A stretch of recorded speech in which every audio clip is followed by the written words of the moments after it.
In this video, we will be talking about Amazon Elastic File System. It is a scalable, elastic, cloud-native NFS file system. So if you know about NFS server, which we can configure locally from our side, we can create our own NFS server, but there we have to maintain our server, we have to maintain our storage and a lot more things. But this is a service provided by AWS where we don't have to do as such anything. We just have to do some clicks and now our complete file system would be ready. We can easily mount it with our any virtual machine and we can easily use it. So how to do it? So let's see in this video. Before that, you can see about pricing. So it is providing us multiple kind of storage, for example, standard storage and one zone storage, one zone frequent access storage. So all of them have their different price. So you can even go to AWS pricing calculator for more details about this pricing.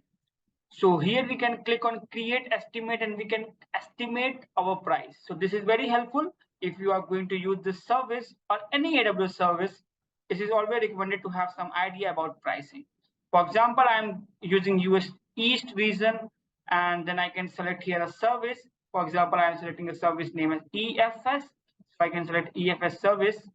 Then I can use all the options which EFS provide. So here it provide desired storage capacity. For example, I'm giving 100 for now and then giving some more details. Otherwise, if I just click save and add summary, so you will see AWS would be showing us estimate summary. For example, it will include around 96 USD. Now, if you can go back, so here this is a way you can calculate or you can estimate the price.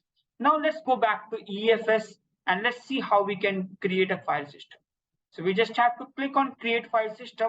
It will ask for a name. So for example, I'm giving AWS EFS test, something like that. And then it will ask for a VPC in which virtual private cloud it will be creating this EFS server. So for now, I'm going with my by default VPC, but if I can choose any other VPC too. Now I can just click on create and it will create a file system for me. Now you will see this file system would be created. I can click here and you will see it will show us multiple details. And then if we go to monitoring, so here we can see about different matrices. And here we can see about network and replication and all the other things. Now, how I can use it in my EC2 instance, for example.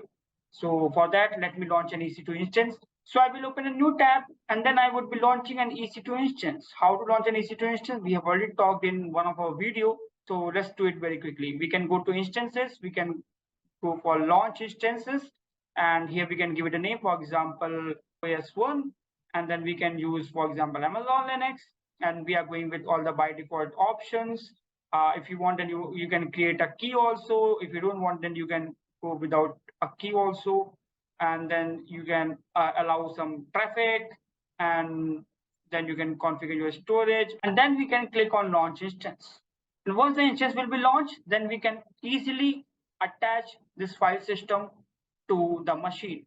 And now one good thing about this file system is we don't have to do any partition. We don't have to do any formatting, which we have done with EBS. In this case, it will be already formatted.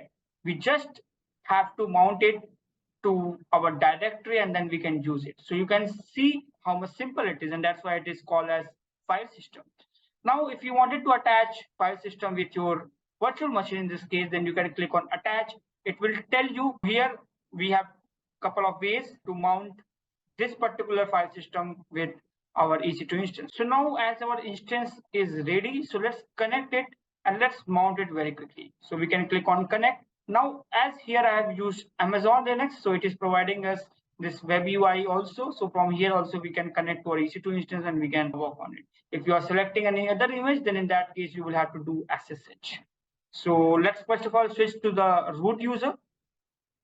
And now let me clear my screen. Before that, let me show you that till now we don't have file system mounted. You will see it is not mounted yet.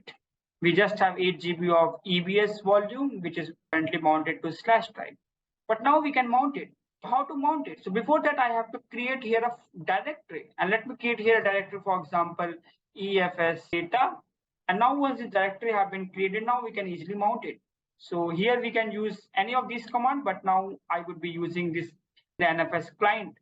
And as we have already installed NFS details software. So we have all the required libraries. So you can easily come here and we can easily just paste this command, and here we are going to mount this particular file system to my EFS data directory. So let me write here the complete name, EFS data, and you will see as I will click enter, it would be mounted. And now even if you see, you will see it have been, this particular file system have been mounted to this EFS data folder.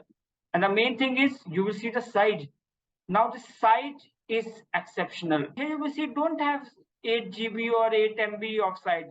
It is almost providing you unlimited amount of storage. That's not a small thing. And that is the reason if I go to EFS data directory, and if I will use this particular space, then I can store anything here. We are getting here something around, you can say, unlimited amount of storage they are giving to me, AWS is giving to me. And now here I can create some folder, I can create some file, I can do anything. I can create some more file, it will work for me. Now this EFS service have a lot of use cases. We will be talking about one of the use cases which we can use in the world of web development, and we have a lot of use cases about it. So I would be showing you about them in the next video. Thank you.